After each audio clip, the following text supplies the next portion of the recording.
નમસ્કાર. ચાલો આજે એક એવી સફર પર નીકળીએ કચ્છના હજારો વર્ષ જૂના ઇતિહાસની ગલીઓમાં. આ એક એવી ભૂમિ છે જેણે દરેક પડકારને ઝીલ્યો છે અને છતાં પોતાના સમૃદ્ધ વારસાને હંમેશા જીવંત રાખ્યો છે. તો ચાલો આ પ્રદેશની એ ગાંઠાઓમાં ડૂબકી મારીએ જેણે કચ્છને એની આગવી ઓળખ આપી છે. વાહ, આ ભૂમિને વર્ણવવા માટે આનાથી વધુ સુંદર શબ્દો કયા હોઈ શકે, નહીં? આ એક જ વાક્યમાં જાણે કચ્છનો આખો આત્મા આવી જાય છે.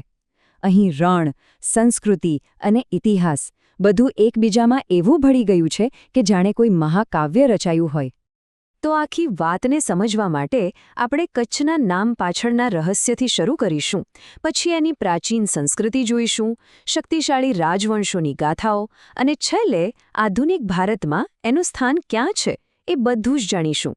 કહેવાય છે ને કે નામમાં શું રાખ્યું છે, પણ સાચું કહું તો કોઈ પણ જગ્યાને સમજવાની શરૂઆત એના નામથી જ થાય છે. અને કચ્છનું નામ તો એની ઓળખ સાથે એટલું ઊંડાણથી જોડાયેલું છે. ચાલો જોઈએ કેવી રીતે. તો પહેલી થિયરી આપણને સંસ્કૃત ભાષા તરફ લઈ જાય છે. ત્યાં કચ્છ શબ્દનો સીધો અર્થ થાય છે પાણીથી ઘેરાયેલી જમીન. અને આ વાત કચ્છ પર એકદમ ફિટ બેસે છે. એક એવી જમીન જે અમુક સમય પાણીથી ભરાઈ જાય છે અને અમુક સમય સુકાઈ જાય છે. એકદમ પરફેક્ટ વર્ણન. હવે બીજી થિયરી તો એનાથી પણ વધારે રસપ્રદ છે. અમુક લોકોનું માનવું છે કે કચ્છનો આકાર જો ઉપરથી જોવામાં આવે તો કાચબાની પીઠ જેવો દેખાય છે અને એટલે જ એનું નામ કચ્છ પડ્યું હશે. તો આ બંને થિયરી એ સ્પષ્ટ કરે છે કે આ પ્રદેશની ઓળખ એની ધરતી સાથે કેટલી ગાઢ રીતે વણાયેલી છે. ચાલો હવે ટાઈમ મશીનમાં બેસીને હજારો વર્ષ પાછળ જઈએ.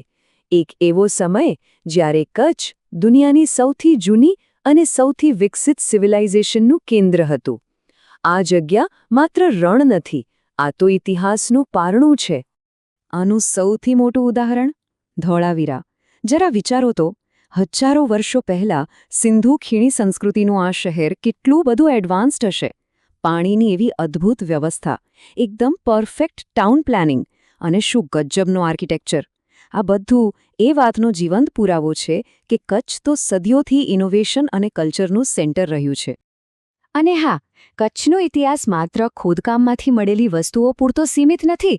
આપણા મહાકાવ્યો મહાભારત અને રામાયણમાં પણ આ ધરતીનો ઉલ્લેખ છે. એવી પણ એક માન્યતા છે કે પાંડવોએ એમના વનવાસનો અમુક સમય અહીં જ વિતાવ્યો હતો, જે કચ્છને એક પૌરાણિક મહત્વ પણ આપે છે. તો ચાલો હવે થોડા આગળ વધીને મધ્યયુગમાં આવીએ. જોઈએ કે આ ભવ્ય વારસો કેવી રીતે વિકસ્યો અને કયા શક્તિશાળી રાજવંશોએ કચ્છને એક સંગઠિત અને મજબૂત રાજ્યનો આકાર આપ્યો. આ સમયરેખા જુઓ, એનાથી આખી વાત સ્પષ્ટ થઈ જશે. સોલંકી શાસન પછી 12મી સદીમાં જાડેજા રાજપૂતોએ અહીં સત્તા સંભાળી અને પછી આવ્યો 1548નો એ ઐતિહાસિક દિવસ, જ્યારે રાવ ખેંગારજી પ્રથમે ભુજને રાજધાની બનાવી. બસ ત્યારથી જાડેજા વંશનું શાસન સદીઓ સુધી અટક્યા વગર ચાલ્યું. હા, બરાબર સાંભળ્યો. 450 વર્ષ એક જ રાજવંશનું શાસન. આ કોઈ નાની સૂની વાત નથી. અને આટલા લાંબા સ્થિર શાસનને કારણે જ કચ્છમાં શાંતિ સ્થપાઈ, સમૃદ્ધિ આવી અને કલા કારીગરીનો જબરદસ્ત વિકાસ થયો. એટલે જ તો એ એક સમૃદ્ધ રાજ્ય તરીકે ઓળખાયું. પણ જુઓ, દરેક મહાન ગાથામાં પડકારો તો આવે જ. અને કચ્છના ઇતિહાસમાં પણ એવો સમય આવ્યો જ્યારે એને માત્ર શક્તિશાળી સામ્રાજ્યો જ નહીં, પણ ખુદ કુદરતના પ્રકોપ સામે પણ લડવું પડ્યું. કચ્છના શાસકો ખરેખર કુશળ રાજનીતિજ્ઞ હતા.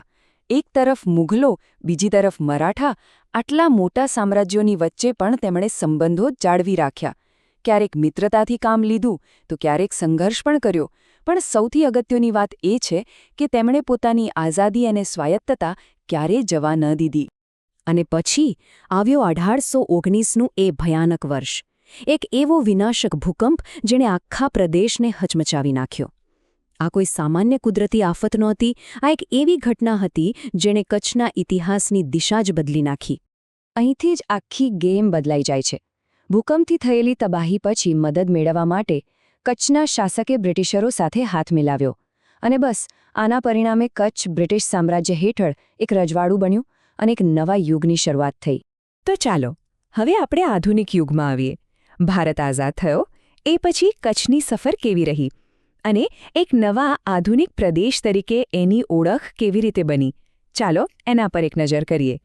આઝાદી પછી કચ્છનું ભારતીય સંઘમાં વિલીનીકરણ સ્ટેપ બાય સ્ટેપ થયું. પહેલાં એ એક અલગ કેન્દ્ર શાસિત પ્રદેશ બન્યું. પછી 1960માં જ્યારે ગુજરાત રાજ્યની સ્થાપના થઈ ત્યારે કચ્છ એનો એક અભિન્ન અને ખૂબ જ મહત્વનો જિલ્લો બન્યો. અને જાણે ઇતિહાસ ફરી એકવાર પોતાને દોહરાવી રહ્યો હોય. 2001માં કચ્છે ફરી એકવાર ભયંકર ભૂકંપનો સામનો કર્યો. પણ પડકારોને પાર કરવાની જે ફિતરત આ ભૂમિના લોહીમાં છે એ આખી દુનિયાએ ફરી જોઈ. કચ્છ માત્ર રાખમાંથી બેઠું જ ન થયું પણ આજે એક વિશ્વ પ્રસિદ્ધ ટુરિસ્ટ ડેસ્ટિનેશન તરીકે ઉભરી આવ્યું છે. તો અંતમાં બસ એક જ સવાલ. એક એવી ભૂમિ જેણે વારંવાર કુદરત અને મોટા મોટા સામ્રાજ્યો સામે લડીને પોતાની જાતને સાબિત કરી છે, એનો આવનારો અધ્યાય કેવો હશે? આ એક એવો પ્રશ્ન છે જે આપણને વિચારતા કરી દે છે. આભાર.